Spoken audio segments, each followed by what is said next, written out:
కేటీఆర్పై కేసుల కుట్ర. అబ్బా, కుట్ర అనే పదానికి మారు పేరు కేటీఆర్.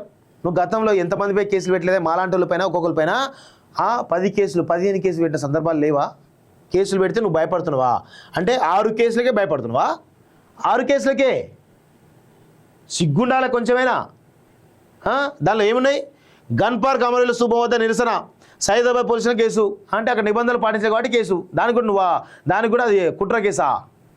నువ్వు వాడిని ఒక బాధ్యతాయుతమైనటువంటి ఎమ్మెల్యేగా ఉన్నావు, గతంలో మంత్రిగా ఇచ్చినావు, ప్రభుత్వంలో కీలక భాగం ఉన్నావు. నిరసన తెలిసినప్పుడు ఎలాంటి రూల్స్ పాటించాలి తెలియదా?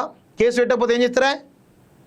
ఎన్నికల నిబంధనావళి ఉల్లంఘన ఆరోపణలు ముషిరాబాద్ పోలీసులకి అది ఎన్నికల నిబంధనావళి సంబంధించి ఇక్కడ కేసు కింద వస్తుందా? అది ఎన్నికల కమిషన్ కిందకి వస్తుంది. రాష్ట్ర ప్రభుత్వం కేసు ఎట్లయితుంది? దీన్ని కూడా ఆది అకౌంట్లు ఇస్తారా? ఏడ దొరికిరా నాయన. మేడిగడ్ల అనుమతి లేకుండా డ్రోన్ వాడారని అభియోగం. గతంలో జనవాడ ఫామ్ హౌస్ పైన డ్రోన్ వాడితే నువ్వు రేవంత్ రెడ్డి గారిని అరెస్ట్ చేసి కొన్ని రోజుల పాటు జైల్లో ఉంచలేదా? అది గుర్తు రావట్లేదా? కేటీఆర్ ఇది గుర్తుకొస్తుందా? ముఖ్యమంత్రి చీఫ్ మినిస్టర్ అన్నందుకు సైఫాబాద్ పోలీసుల కేసు అంటారు, బరాబర్ అంటారు. మాల సైనికులు మూసీ ప్రాజెక్టుపై వ్యాఖ్యలు, ఉట్నూరు పోలీసుల కేసు, సమావేశంలో నిరసనపై చార్మినార్ స్టేషన్లో కేసు. ఇట్లా అన్ని కేసులు కావాలి. అసలు ఫస్ట్ ఆఫ్ ఆల్ ఈ రాష్ట్ర ప్రభుత్వానికి కేటీఆర్ను అరెస్ట్ చేసేటువంటి చిత్తశుద్ధి ఉందా లేదా చెప్పాలి.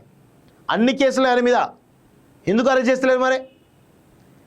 F1 రేస్ కేసు ఉంది, మొన్నటి జన్వాడ కేసు ఉంది,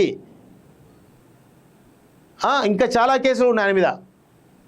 ఏది మన వికారాబాద్ కలెక్టర్పై దాడి కేసులో కూడా ప్రధాన నిందితుడినే ఎందుకు అరెస్ట్ చేస్తలేరు? ఖచ్చితంగా ఈ రాష్ట్ర ప్రభుత్వం అరెస్ట్ చేయాలి, లేకపోతే మీ పైన కూడా అనేక రకాల ఆరోపణలు వస్తాయనే విషయాన్ని గుర్తుపెట్టుకోవాల్సిందిగా కోరుతా ఉన్నాం.